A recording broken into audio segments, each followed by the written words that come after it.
Maybe the Snapdragon 865 is something to care about, and it's not just about performance spikes or more 5G. No, it's more nitty-gritty, like the sand beneath our feet and the ocean breeze on our skin. This is the Android Police Podcast.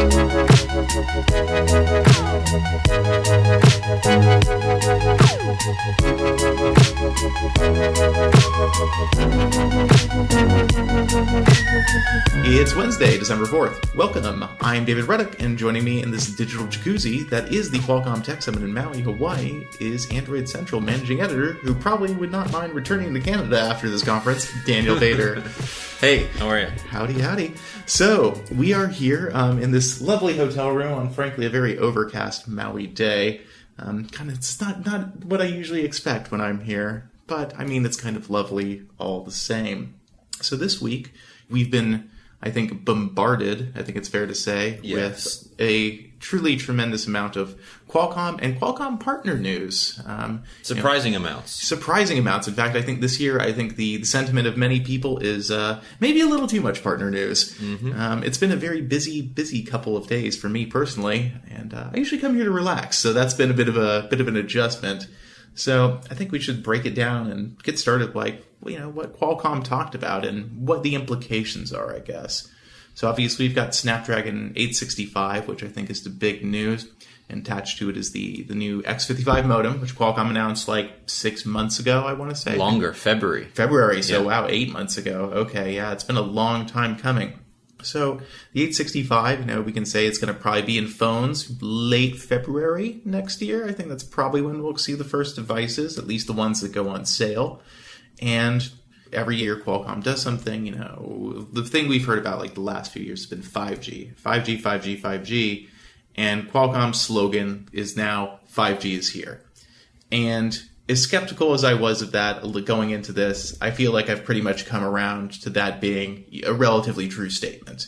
As far as what's going to be in our phones next year, I think if you're buying a nice smartphone next year, it's probably going to have 5G in it. It doesn't seem like there's a choice. Right. So we probably should start with that, because what we've been hearing is the X55 is not on die, which is a fancy way of saying that it's not integrated directly onto the chip itself. It's a separate from the CPU, GPU, but it's part of the platform. And a lot of people are like, okay, well, that means what? That it's higher power, that it's not as interwoven into the fabric of the 865 as it could have been, as a lot of the today's Snapdragon 855. The X24 modem is built into the die of the chip. Qualcomm says that is not feasible for the X55 for a number of reasons. At the same time, they're not shipping the 865 without the X55, which means that every 865 powered device will have 5G on it, whether the country or the networks are ready for it or not. So that, I think, was the hardest thing for me to unpack. Yeah, and I think that was kind of something that kind of got buried a little bit yesterday. I know a couple of sites picked up on it, and I wasn't sure what we were allowed to pick up on personally. The embargo situation was a little confusing, but I think that probably was the big takeaway for consumers, is that you look at any smartphone next year from probably Samsung, Google, OnePlus, LG, if they make a high-end smartphone next year. Motorola is going to make a high-end smartphone. All these companies are going to be making 5G phones by default. Mm-hmm. There's not an option anymore. Now, they do have one big option, and I think that's the millimeter wave issue, which is nobody has to make a millimeter wave phone. It's not required. So if you want to make a Snapdragon 865 phone, you can say, well, yeah, I want that. I'm going to use the mid-band and sub-6 5G, but I don't want to put any millimeter wave antenna modules in it. And obviously, Qualcomm can't force anybody to design a millimeter wave phone.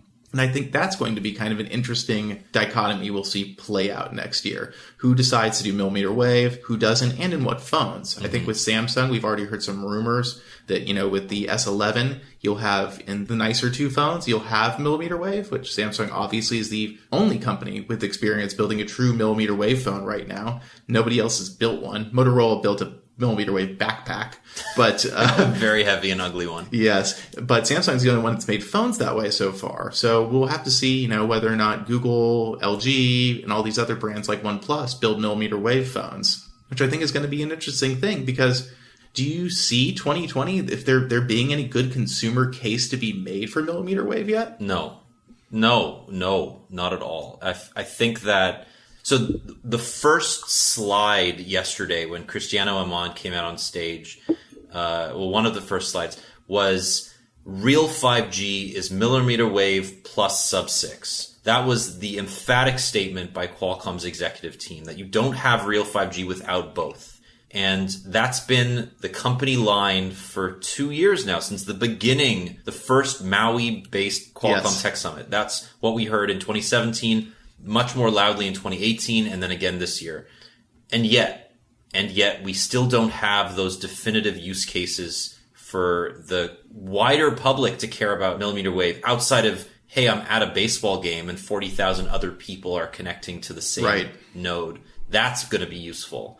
But walking down the streets of San Francisco, it's going to be very difficult to maintain that millimeter wave connection. Most people won't care that you get so much extra bandwidth, especially as we've seen sub-6 5G gives you plenty of speed. Yeah, and I mean, for the kind of things people are doing on their phones at this point, I think that really speed is still secondary to consistency and reliability of the connection.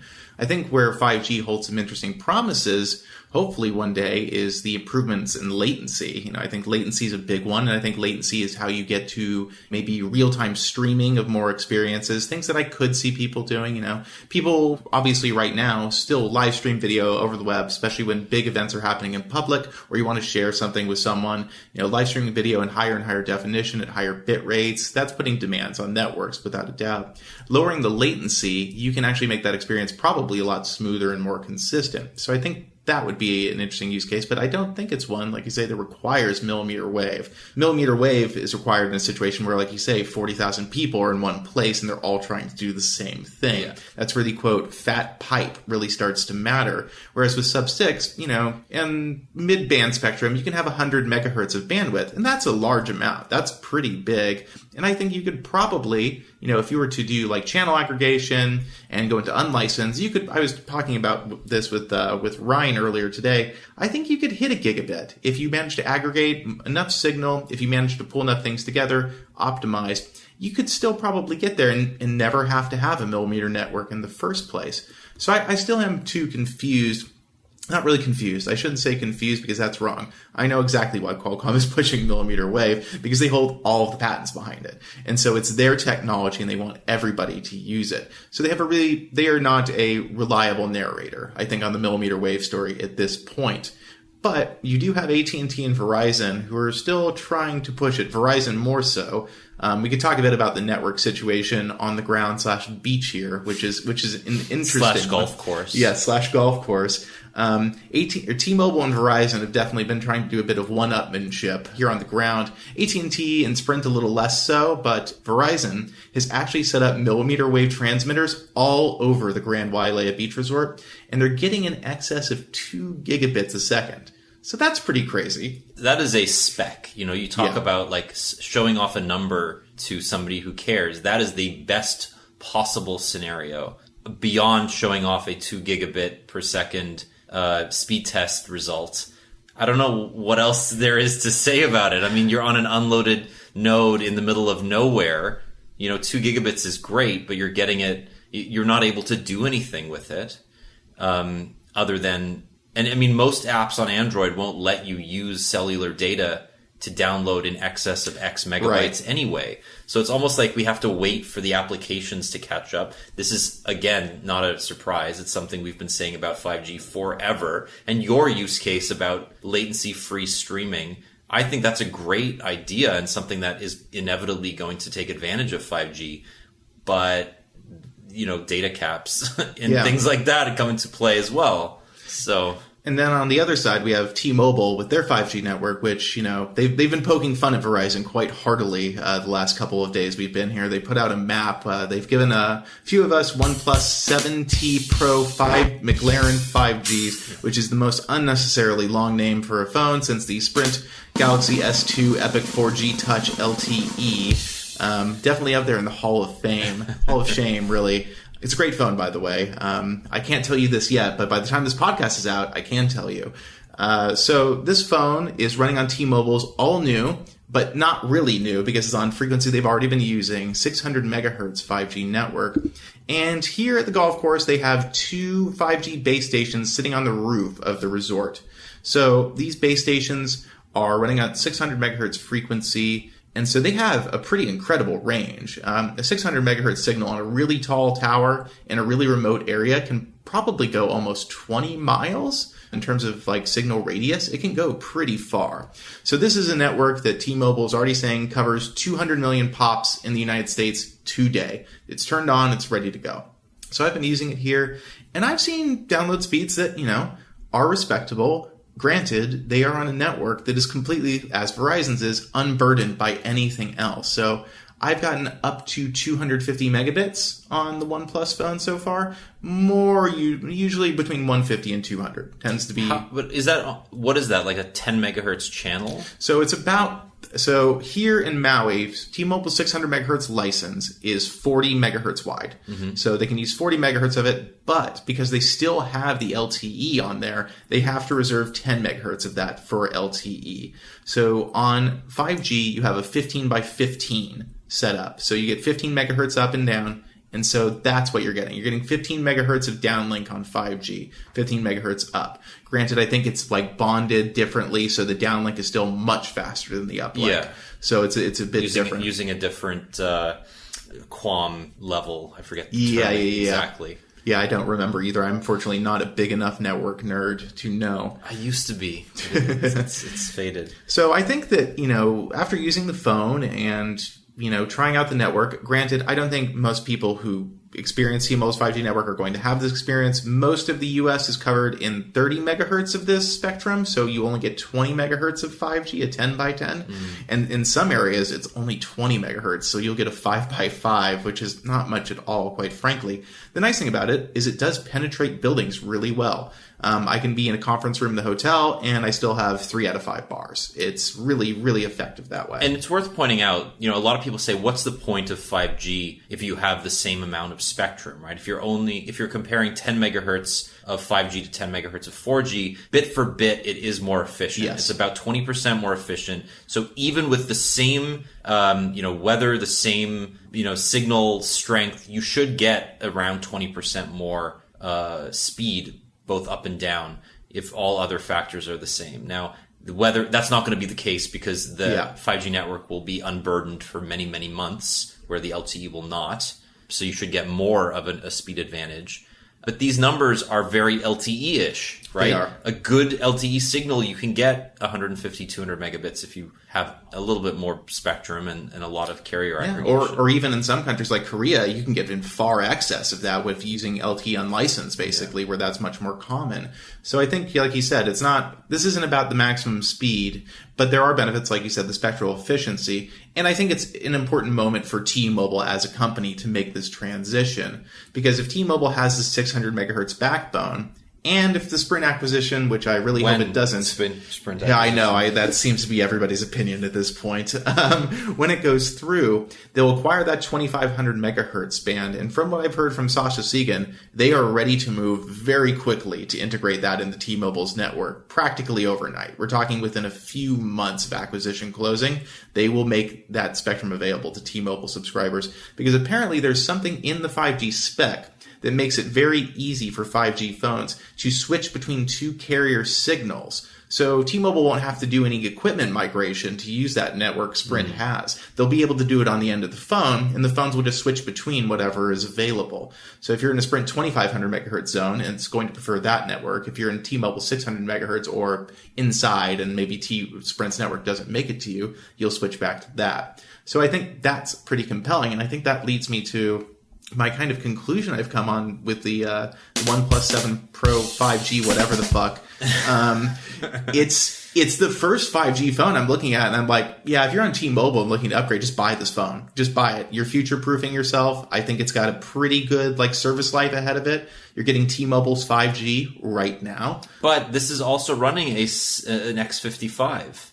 Yes. So it's an 855 chip with the same modem front end and modem, RF solution that's going to be in next year's phones. Right. It's just not paired with the SoC that it was intended to be paired with. Yeah, so this phone is incredibly future-proof in that way. This X55 modem seems to be, I would say, the first 5G product that could go into consumer phone, and you're going to say, well, yeah, this will serve you well for your lifetime of use of the device. It's not going to lose out on major features. Sure, there'll be revisions to the 5G spec as we go through them, and advances in 3GPP does their thing.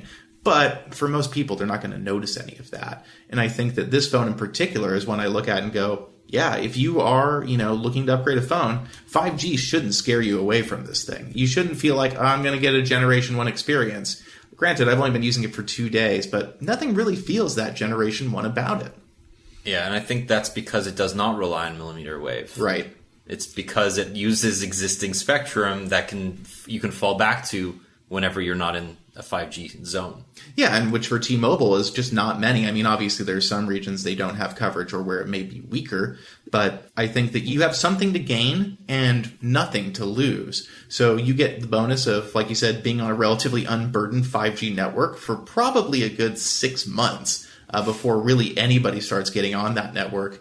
And so you'll get access. Basically, it's like having your own private cell network to an extent where the bandwidth is available to you and probably just a handful of other people in your region. And that's actually kind of cool. Yeah, that's nice. I was in that position in Canada when they launched, a bunch of the carriers launched Band 7 LTE Advanced. Like, it was the first LTE Advanced rollout in the country.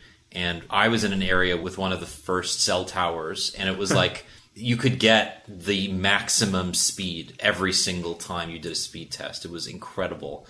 And then over time, the speeds would, halve and then halve again. And then, you ended up with the regular 30 to 40 megabits. Yeah. Yeah, I remember that when the first LTE phone I had was pretty early on. It was the Droid Bionic on Verizon. And that was the first phone after the Thunderbolt that you'd want to own. And the network was still pretty new. It had really started just to roll out, and I could get, granted, it wasn't that crazy. It was 20 megabits, but compared to Verizon CDMA, that was light years of difference. Just absolutely massive. I was actually talking to one of Motorola's, the guy who led that product last night here at the resort, and talking a little bit about how at that time Motorola was designing its own modems. And Cool. The Bionic had a Motorola modem in it, a Motorola LTE modem, which I didn't even know. I didn't even know Motorola had any skin in that game. I didn't know either, but they did at the time. So that was a TI OMAP chip and a Motorola modem. Yeah. And it was the last one. They switched to Qualcomm modems for the first Razr reboot, which was that ultra-thin phone with the Kevlar on it. That was a Verizon exclusive, I think. Or it did come to Europe, too. The Razr? Yeah. So that had a TI OMAP. The Razr processor. did not. The Razr had a Qualcomm chip in it, I do believe. Okay. I think that's when they finally got off TI. Okay, I'm like, This is like U.S. carrier early LTE minutia. It's not really these phones weren't. No, it did at least from. So the Droid Razr had a 4430. Oh, did it? 4430, and then I think the Razr Max had a Qualcomm chip in it. Okay, the Razr Max. I did review the Razr Max back in the day. I think it was incredible how thin those phones were at the time. Feel incredible. I mean, we got to see the Razr, like the new Razr, with the other phone that we can, I guess.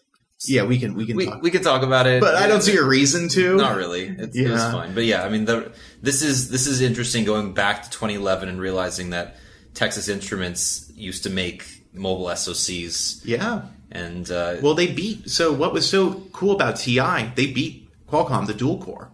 So they had for a moment there a more powerful CPU, and so that was kind of the desirability of them. That's why Moto's phones, when the Droid X2 came out, that was a fairly popular phone. The original Droid X was as well. Verizon kind of had a monopoly on these pretty cool and at their time relatively advanced smartphones.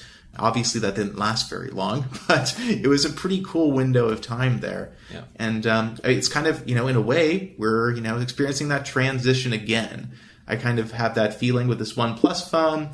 I'm sure the Samsung one is fine. I'm sure it's just, it's a Note. It's the same Note 10 we already know and possibly love, depending on who you are.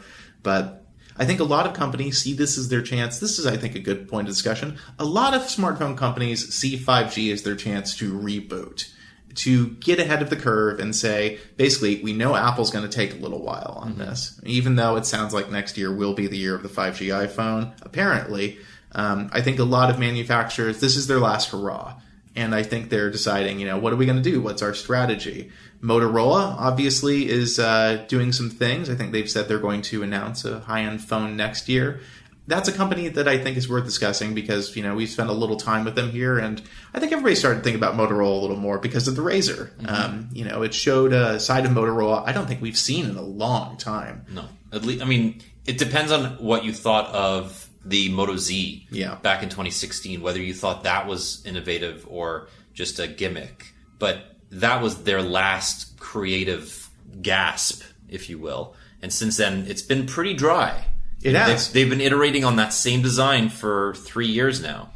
And the iterations are iteration is generous. Sure. It's really just the same phone in different flavors. It is. And I think that they really, I wonder, because that was shortly after Lenovo acquisition. That was, by that time, I think they were fairly integrated into Lenovo. Things had started to change.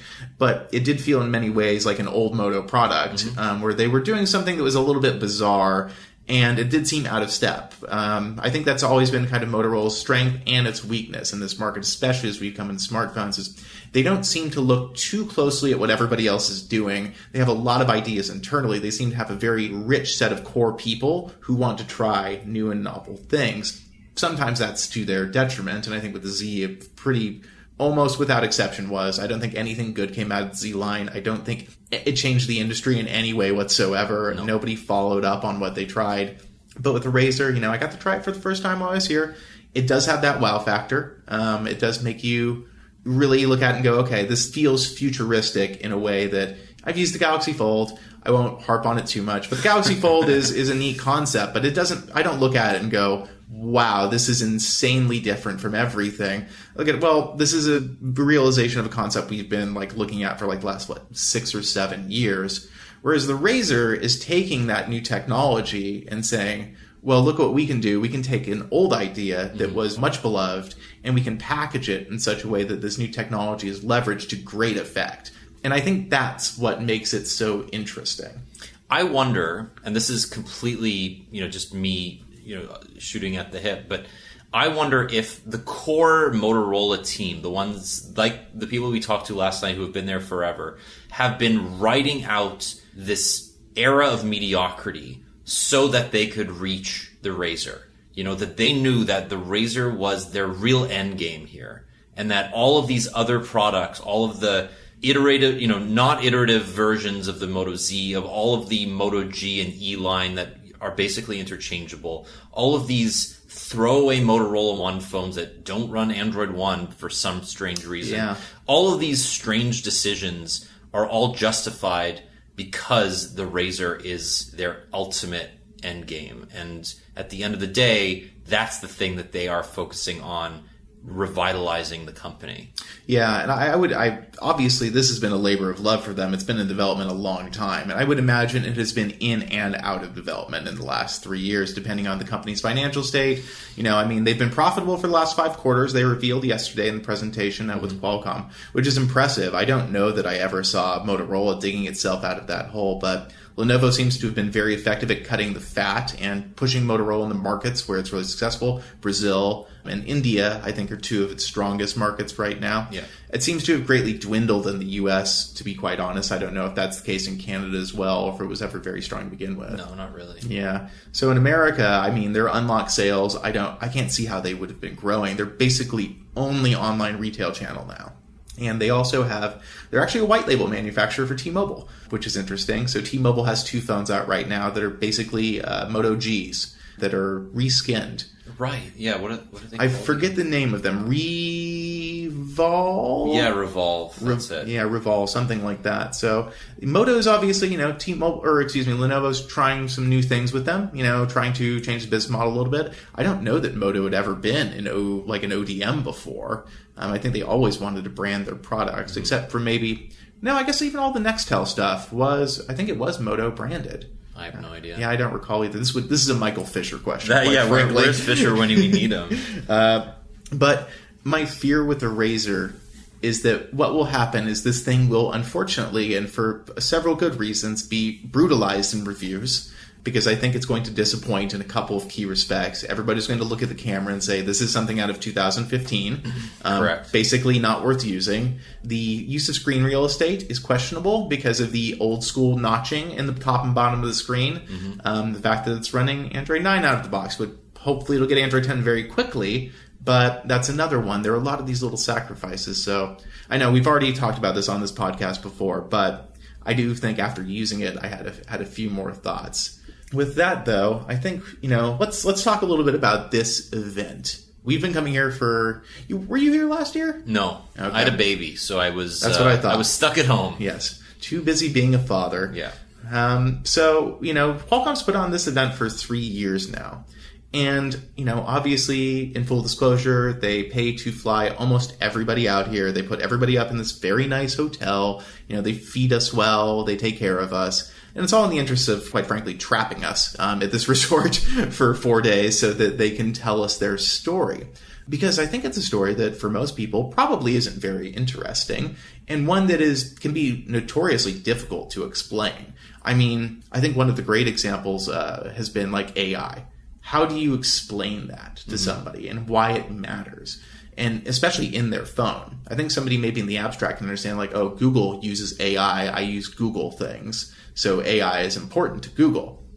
But on your smartphone, I think Qualcomm's had a real bear of a time. And I think today during the presentation, we can agree it got really, really, really dry and esoteric really fast. Yes. Seems just still totally inaccessible.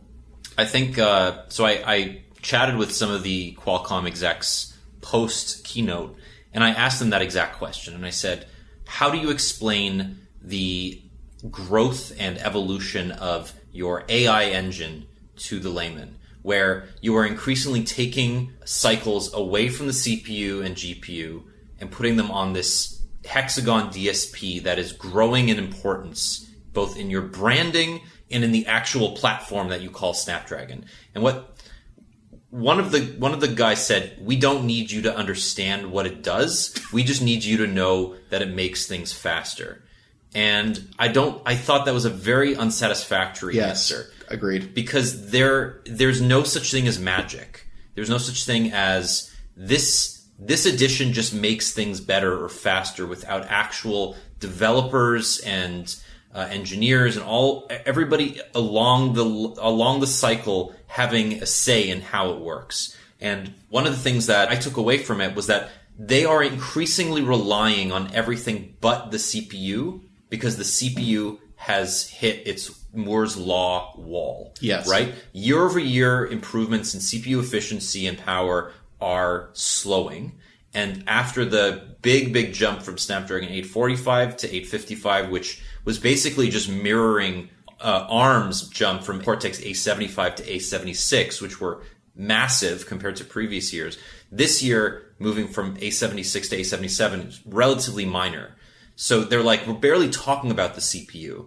But what we are talking about is the fact that our AI engine is now twice as powerful. It does 15 trillion operations per second. But again, that is so difficult to visualize that it's completely irrelevant. It doesn't matter, because what apps in our lives take advantage of those trillions of operations. And I think the opacity around that is really starting to be more and more difficult to just talk away, which is what we've had these companies do for a few years now. Yeah. They said, no, it's going to really matter. It matters for camera. It matters for virtual assistant. It matters for all these things. But none of the companies who develop these experiences, who make the AI, who leverage these platform tools like TensorFlow or the Android neural net, none of them are coming forward and saying, oh, our app uses this and it does so in this way. And because you have this hardware that's able to leverage, it can basically be natively decoded, like you were speeding up. We did have one example of that today on stage with Snap, with their increasing irrelevancy, I think probably just wanted the stage time. Also, last gasp, hey, we're finally taking Android seriously. Right.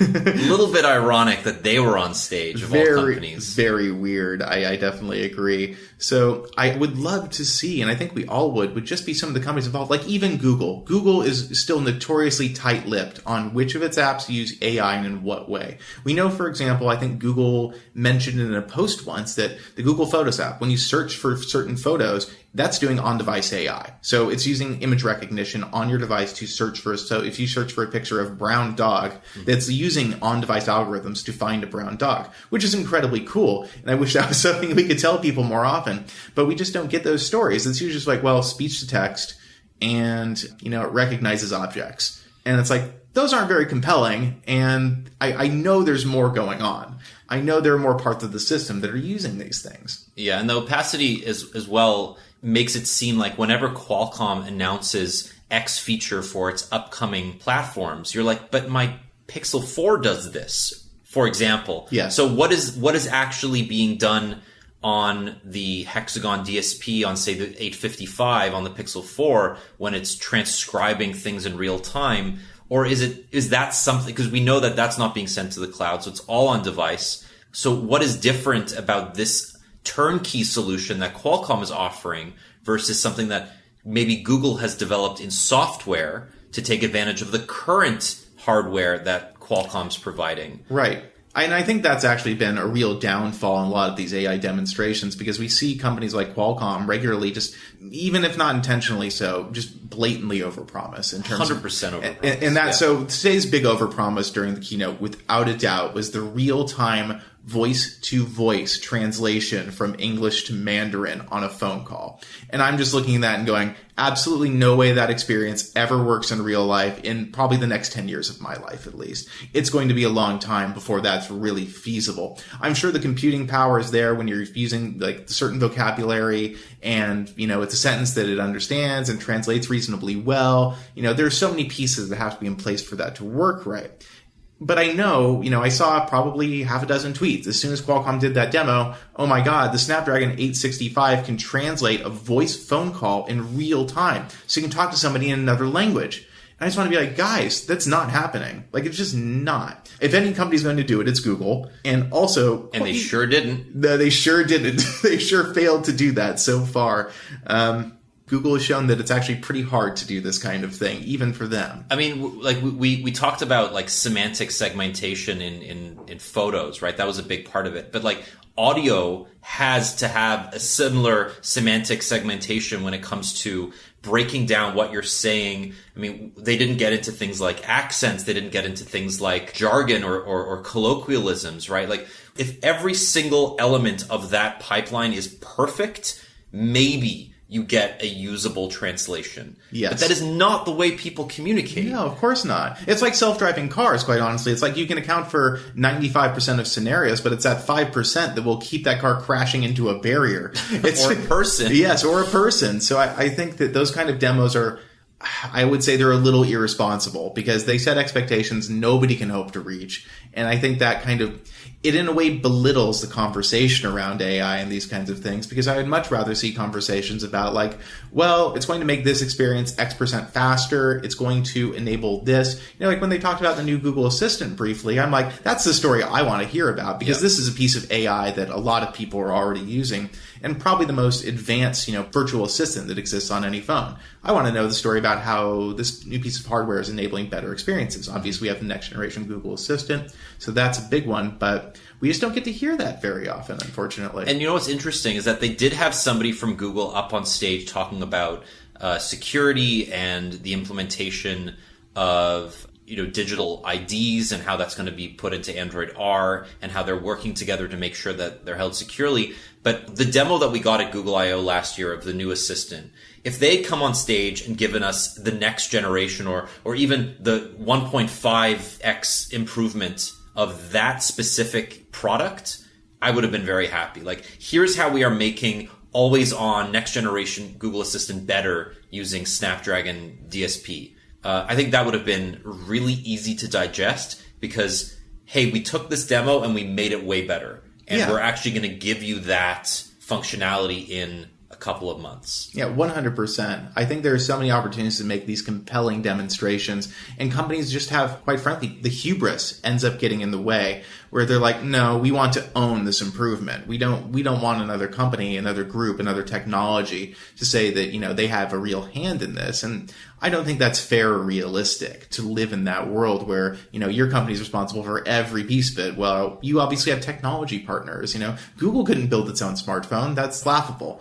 Even Apple can't fully build its own smartphone. It needs partners. It's always about a partnership of technology.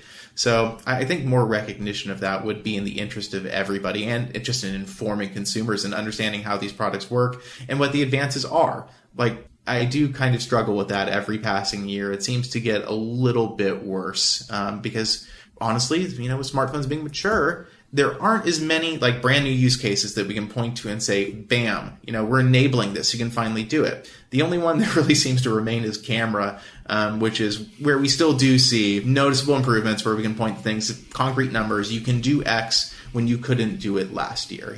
This year, Qualcomm saying you're going to be able to do 8K video on your phone, which I'm not sure I quite see the point of yet, but obviously in the future will matter. Mm-hmm. Whereas there are certain other pieces, like obviously the AI stuff, that I just don't see them explain quite as well. But before we dwell on this too long, I think this is an Android and Google podcast. So there was big Google news this week, not in a practical sense, but in a very overarching kind of Google as a company, the philosophy of Google, what it means for Google to be Google. Larry Page and Sergey Brin both retired, basically. They didn't fully retire, but they don't have titles anymore. They took their money and went to the board. They did. So this has been, frankly, I don't think anybody's surprised by this necessarily. It's been a long time coming, especially with Larry. Sergey checked out years ago, like without question. He hasn't been around since the affair with what's his name, the Xiaomi guy who's now at Oculus. Hugo Barra. Yes, Hugo Barra. So there was a controversy with, I believe. I don't want to get this wrong, so I won't say more than that. But there was an issue between the two. Hugo left for Xiaomi, and Sergey's basically been in absentia ever since. Yeah, and he really, he's apparently been involved in some weirdo projects at Google and Google X occasionally, but it seems more like that's kind of just keeping him entertained. But out of the public eye, 100%. Yeah, I haven't seen Sergey in anything official Google, and it's been a long, long time. I feel like the only thing I remember, last time his big appearance, they did the paragliders into Google I/O. Yeah, that was in 2012. Yeah, that was quite some time ago. And then Larry Page, kind of quickly dropped off the radar after the issue with his voice, and I think he became very self-conscious about that and just chose not to appear in public anymore generally. He's done some investor calls, but beyond that, we just really haven't seen him. I'm not sure what his last public appearance, official appearance was. It's been definitely years, plural, since he's been, really in the spotlight. So Larry was obviously, CEO of Alphabet, and Sundar was CEO of Google, and now Sundar is CEO of Alphabet and Google. And I do wonder if that is preparing for a transition down the road in which Sundar really takes more of a kind of overarching control of the Alphabet group, and we eventually see him bring in a lieutenant who is more directly responsible for overseeing Google. But I also see a guy who's actually only been at Google for 15 years. So Google's only 21 years old, but 15 years to go from I just started here to I'm the CEO of the entire organization is quite fast, especially for Google is one of the top 5 largest companies in the world. So that's pretty incredible.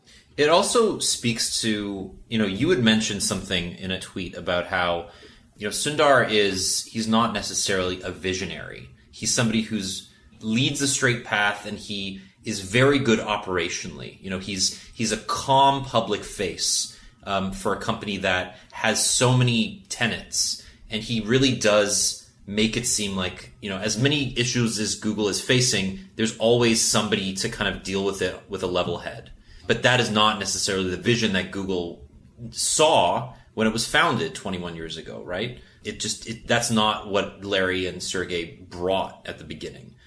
And I'm not sure if he's the guy to lead them long term and give some lieutenant Google, because Google is still 99% of the business. Google is Alphabet. I mean, for all intents and purposes, there's no escaping it. No, there isn't. And I think that's a bit of a problem for them structurally. I think everybody was confused when Alphabet was formed, and I still think everybody is confused why Alphabet quite exists. None of the other bets have paid off in big ways. The only one with any really public noteworthiness is Waymo, and Waymo started as a Google X project. Waymo was part of Google until it wasn't anymore.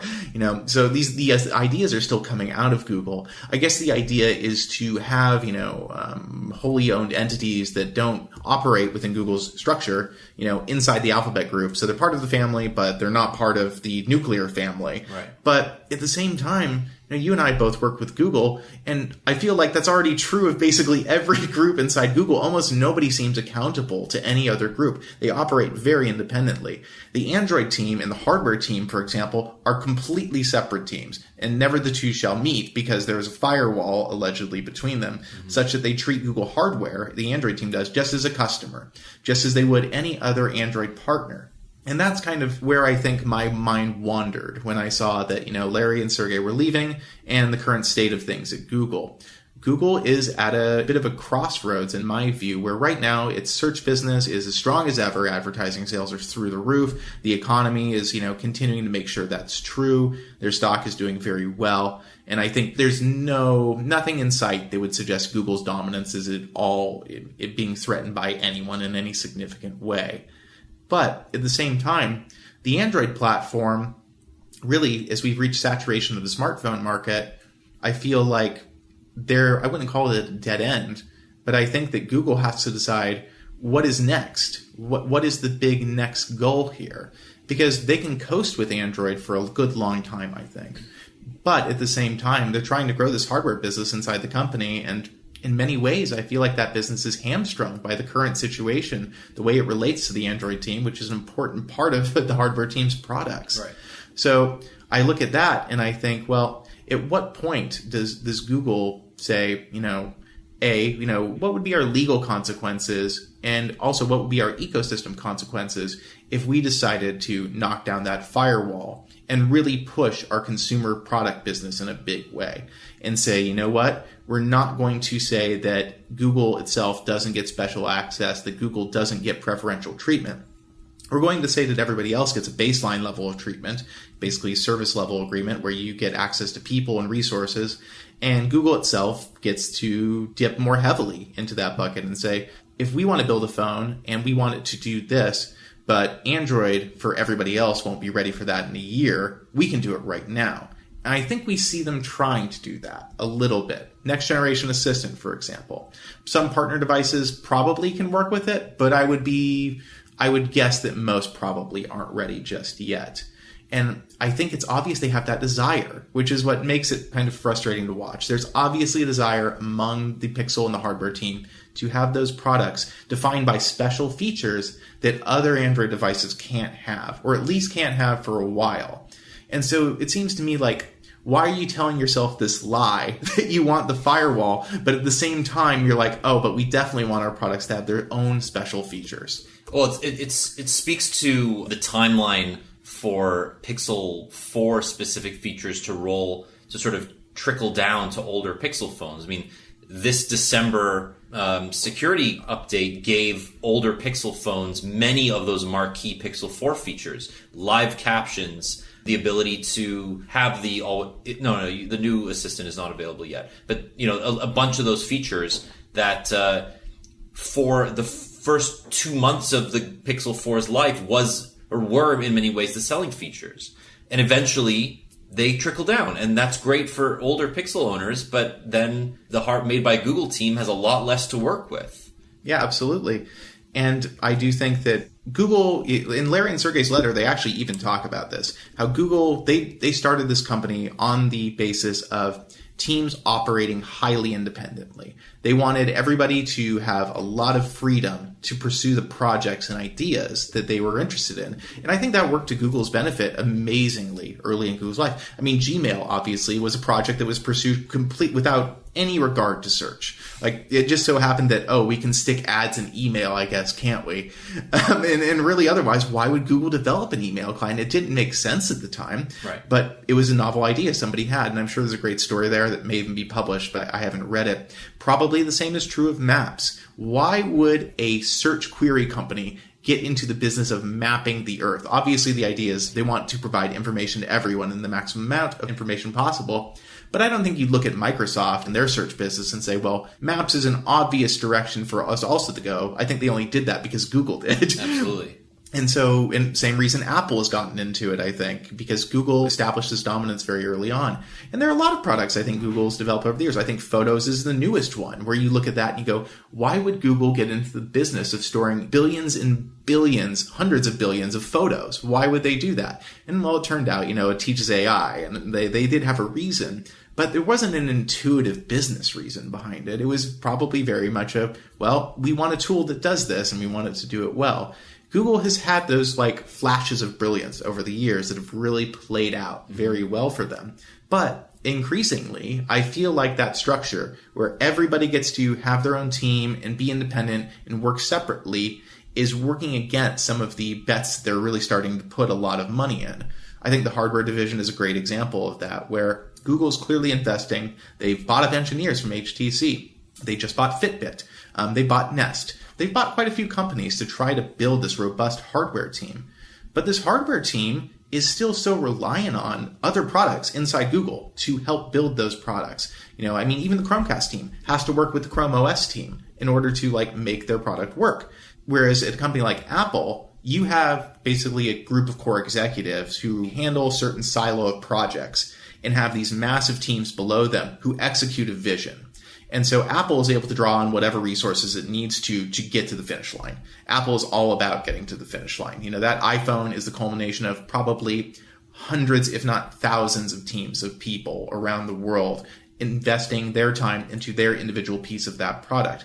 Whereas at Google, you always get the sense that with their hardware team, one hand's tied behind their back because the people who are leading these products have basically no control over people who are responsible indirectly for a very large part of the product they're building. Yeah. And I think that's really starting to hurt them a little bit. I think Google Assistant as a product is a good example of that, right? Where does Google Assistant live? Increasingly, it lives on phones in one form. It lives on speakers in another form. It lives on smart displays in a different form.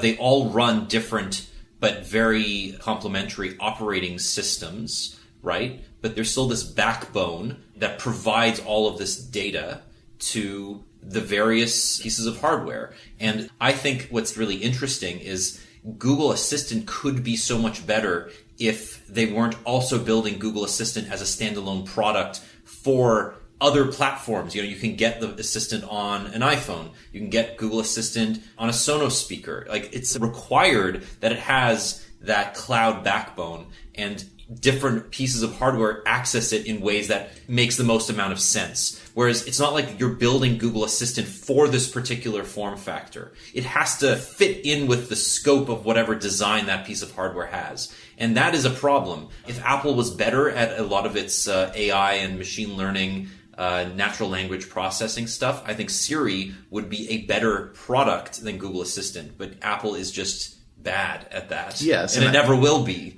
But Google, I think, you're absolutely right. They are hamstringing itself by having all of these firewalls and all these artificial constraints in order to make sure that its marquee products are available everywhere beyond just Google. It's exactly it. The kind of be everywhere for everyone philosophy is what has driven Google, I think, with most of these products for a number of years. And I think that philosophy is admirable because it has, Google, without a doubt, has made information available to more people on Earth than probably any other company. And I think that's, a noble goal, and granted, all in the service of selling advertisements. But at the same time, Google is at kind of a decision point. Do they want to be a consumer product company? Do they actually want that to be a core part of their business? Or is this something that somebody decided and has really kind of started to run its course? Mm-hmm. And I do worry and think about that because I wonder, will the Google hardware division just basically become Nexus again, where we say, well, we had these products, but we feel the ecosystem of partners now fulfills that need. It does get to a point where, we don't have Google Home anymore because Google says, we think everybody out there building these products is doing a pretty good job. We don't see a need to continue producing this speaker. But there is no other company has this problem where a partner like Lenovo would build what is essentially a product nearly identical to the Nest Hub, right, in 3 sizes. And it may undercut them in price, but ultimately, what differentiates a Nest Hub from a Lenovo Smart Display 7? Nothing. Yes. Very little. So that is my issue, is Google going to give its own products any advantage? And should they? A lot of people say no, because if Google is trying to be that everything to everybody company, then that may ultimately affect, would shareholders resist that idea? Because then Google's ad business is not as accessible in as many areas. I don't know. Yeah, that's an interesting question. And how much money is there to be made? Obviously advertisements have worked out very well for Google, and building products has worked out very well for Apple. They're 2 very different businesses, and I think that's kind of also informed how Apple and Google have structured themselves in the last 10 to 15 years.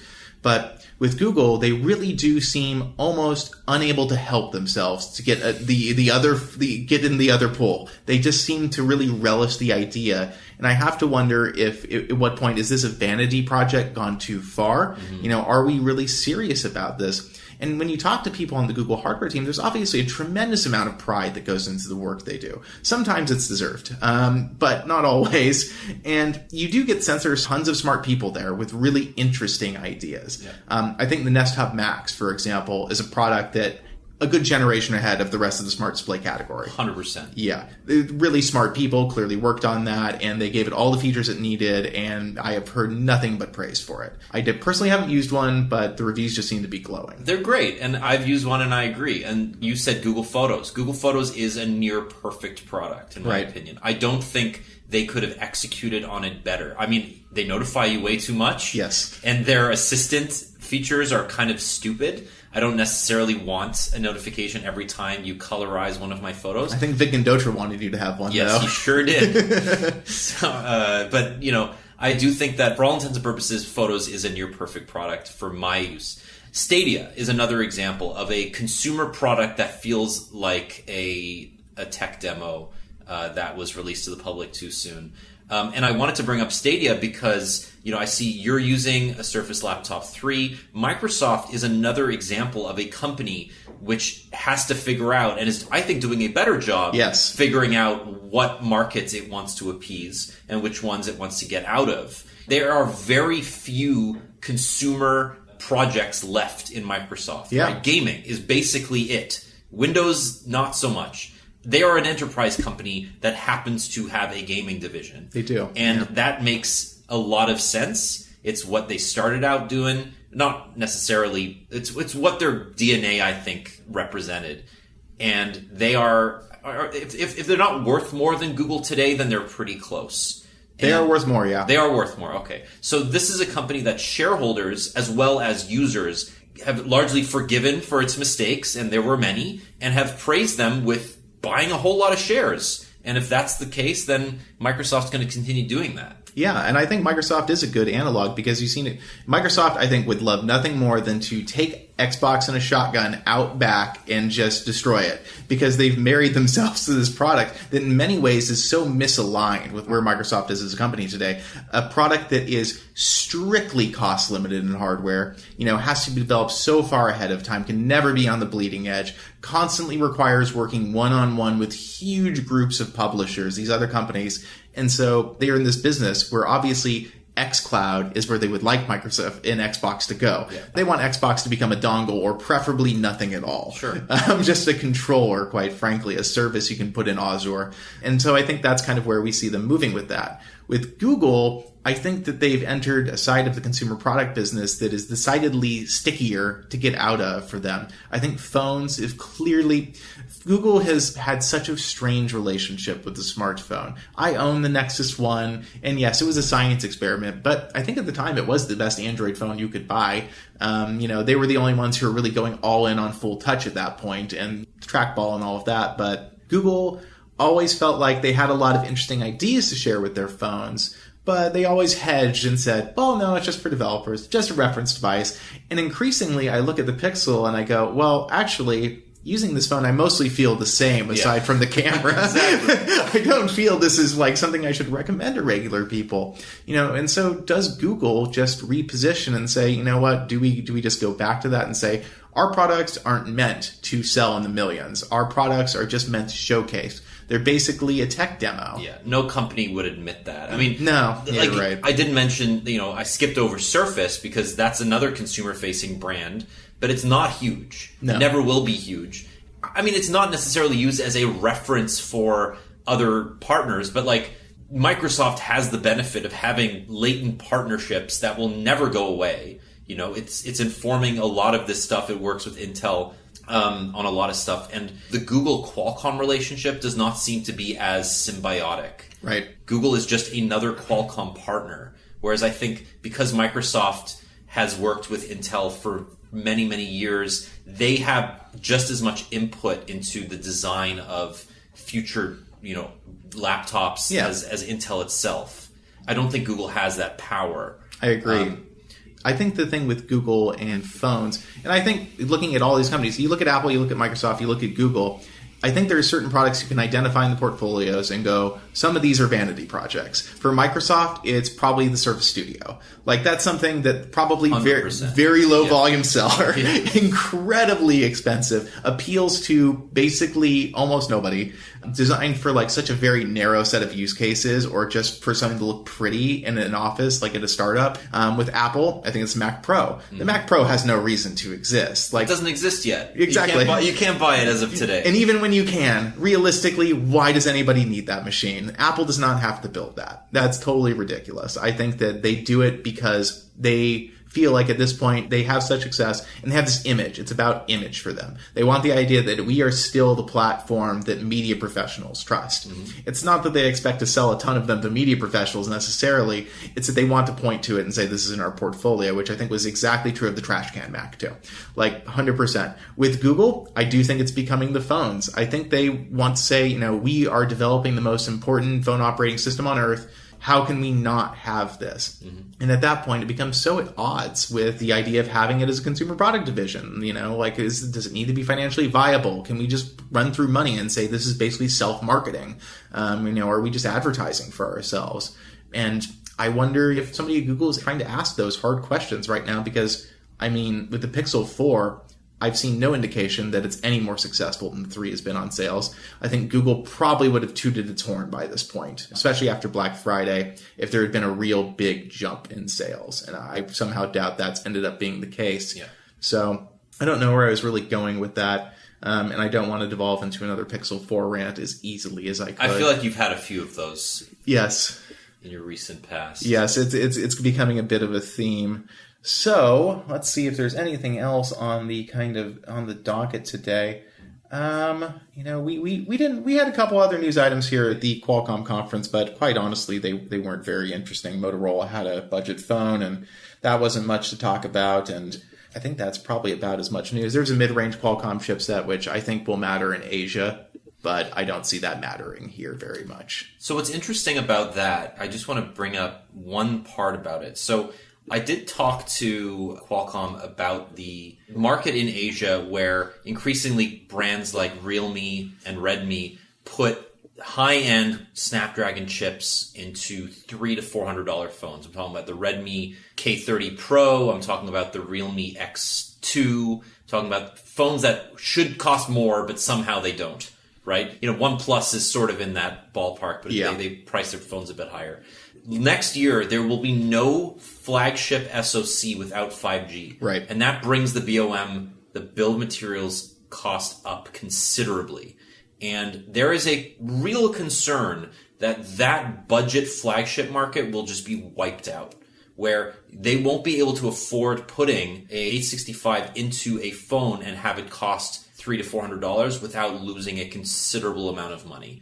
And there's no part of that user base that wants a 765, right? They want the latest and greatest. And I'm interested in learning what OEMs like Oppo, which owns Realme, and Redmi, which is owned by Xiaomi, are going to do with that.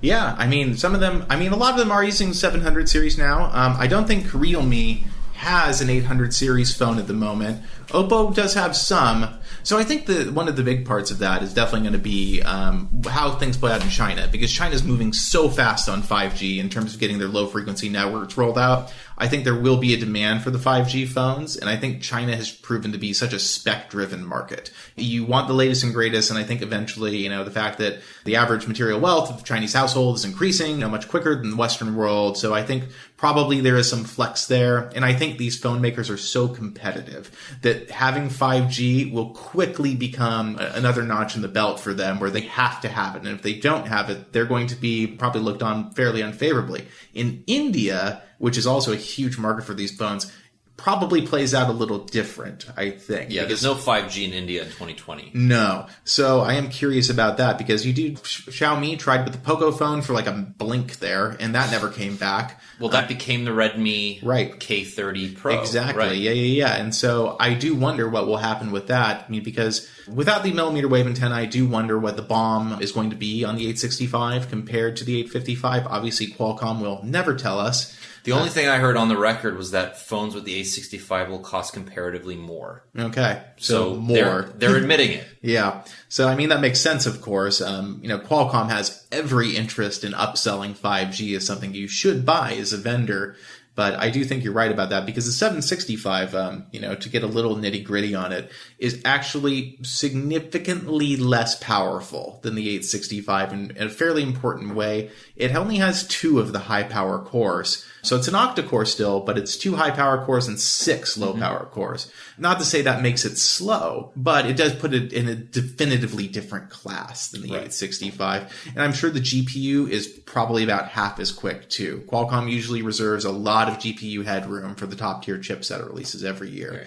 So, you'd have that. But the interesting thing about that chip is that the modem in it does not seem limited in many ways. It's on die, which is interesting. The first ever. The first on die millimeter wave radio ever on a smartphone chip.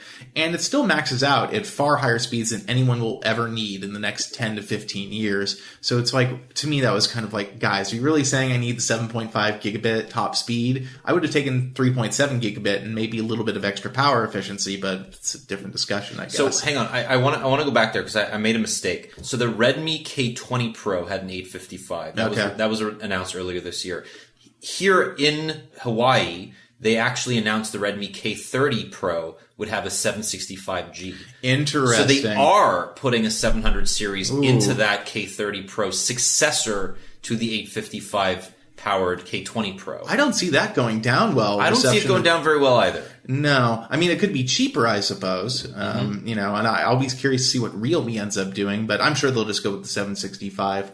It's a 765G, granted, which has a GPU that's 20% faster. But yeah, I mean, this seems to be the trend, and they're going to have to find a way to justify it to their user base. Yeah, I mean, their user base live and die on the spec sheet, so that will be an interesting one to watch play out. But I think Qualcomm's leveraging themselves in this situation. They're saying, we have control of the market in an important way next year, and we want to say, if you want the goods, you've got to pay up. Otherwise, we're sticking you down a number of pegs on the ladder with the next feasible option. Well, I mean, the president of Xiaomi, Lin Bin, was on stage. Yes. And he made it very clear that the most important partnership this company has is with Qualcomm. So, yeah, I think whatever Qualcomm says goes. I think so. And I think the first big year of 5G, they have more control than anybody else. I mean, MediaTek and Huawei can talk all they want about their solutions, but Huawei sells to almost nobody because I don't think anybody wants to really deal with them. And I think with MediaTek, you come with so much performance baggage that nobody is really going to look at that as a serious high-end option. No. I mean, I'll be curious to see how that chip does, of course, but right out of the gate, they've always compared pretty unfavorably with Qualcomm. I don't see that changing. No, I don't see it changing either, quite frankly. But that's kind of the chipset game, and Qualcomm seems to dominate it. Something the FTC seems to be taking issue with recently. Yeah, well, the South Korean courts just upheld an $873 million fine against Qualcomm. So, it's not insignificant. Yeah, I missed that story. They dodged a bullet in the U.S., but that doesn't seem to be the same in other parts of the world. Yeah, and I mean, it is fair to say Qualcomm has an effective monopoly on this business, especially when it comes to 5G. I think right now, outside of China, there is no other player to speak of. Samsung does make 5G Shannon modems, but they haven't demonstrated millimeter wave yet. MediaTek hasn't demonstrated millimeter wave. Huawei hasn't demonstrated millimeter wave. Right. So none of them have those solutions. And they've all proven historically to be significantly less power efficient. Qualcomm has an obvious tech advantage. And they've wielded it to substantial effect and obviously killed Intel's modem division. And we'll see how that plays out inside Apple over the years. Yeah. That's going to be very interesting. That's going to be the real test, whether Qualcomm can hold on to its near monopolistic grip in the US. Yeah, and I think that will be interesting just because Apple did successfully free themselves. Aside from the modem was the only thing they had to hold on to, and they proved that they didn't have to hold on to it. They could make some sacrifices, and for any of the Intel parts, they basically kneecapped the performance so that it was comparable, which was kind of unfortunate. But Apple has proven that as small a team as they are, I think their processor team is something like, I think it's in several hundreds of people. It's not huge. But their processors, their GPU, a lot of what they do is, on paper, still performs better than what Qualcomm's offering. So I'd be really interested if they could do the same on, RF equipment. It would not surprise me. Yeah, they have a pretty proven track record, I guess.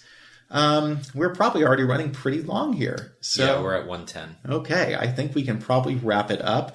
We're not on Twitch this week. Sorry, this episode wasn't live. We're in Maui, and I think the hotel internet's a little jittery, and the time could have been just weird to schedule, so we didn't want to impose on Jules and our audience. All the topics we've talked about today can be found at androidpolice.com/podcast. We're live 4 times a week, generally speaking. 3 podcasts a week. This is the second one this week. You can catch us again on Friday. We'd love to hear your thoughts. If you have any feedback, it's podcast@androidpolice.com. Daniel, where can people find you? I'm on Twitter and Twitter. That's basically it. At JourneyDan. That's Journeyman with a D. And Android Central is where you'll find all of our writing. And you can definitely check out some of Daniel's writing. I'd love to see an article by you on the site as relatively infrequently as it happens these days. Yeah. Editors don't get to write as often as you'd like. Unfortunately. I've gotten to write too much this week, quite frankly. It's a bit of a kick in the ass. On Twitter, I'm at RDRV3. Our theme music is by Home. We're back on Friday with more podcasting, but until then, have yourself a happy hour and enjoy the rest of the week.